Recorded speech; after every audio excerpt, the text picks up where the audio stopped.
আসসালামু আলাইকুম, কেমন আছেন সবাই? এখন কাঁচা আম শেষের দিকে, আর যারা আমসত্ত্ব এখনও বানাননি তারা আজকে আমার রেসিপিটি দেখে তাড়াতাড়ি বানিয়ে নেবেন। অসাধারণ হয় এই আমসত্ত্বটি। প্রথমে আমগুলি আমি স্লাইস করে কেটে নিয়েছি।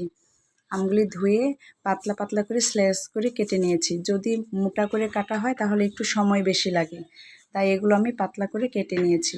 আর এখানে আমের সম পরিমাণ চিনিটা আমরা ইউজ করব, তাহলে পারফেক্ট আমসত্ত্বটি তৈরি হবে। আমি আম এবং চিনি নিয়ে নিয়েছি, আর যার পরিমাণ, যত আমের পরিমাণ বেশি হবে চিনির পরিমাণ তত বেশি দিতে হবে। লবণটা স্বাদ মতো। আর কেউ যদি এই আমসত্ত্বতে ঝালটা ব্যবহার করতে চান সেটাও করতে পারবেন, কিন্তু আমি শুধু চিনি আর লবণ দিয়েই করেছি। তারপরে আমি চুলায় দিয়ে অনবরত নাড়তে থাকবো, কারণ এখানে আমার চিনির পানিটাও উঠবে, তাই আমি খুবই অল্প পরিমাণ পানি মিশিয়েছি। তারপরে যখন আমটা আমার হয়ে এসেছে তখন আমি দিয়ে দিচ্ছি কালারের জন্য একটু ফ্রুট কালার, যাতে কাঁচা আমের একটি সুন্দর কালার আসে। ফ্রুট কালারটা অপশনাল, কেউ না চাইলে এটা নাও দিতে পারেন। আমার হয়ে গেছে, এবার আমি প্লেটে দিয়ে দিচ্ছি পাতলা করে।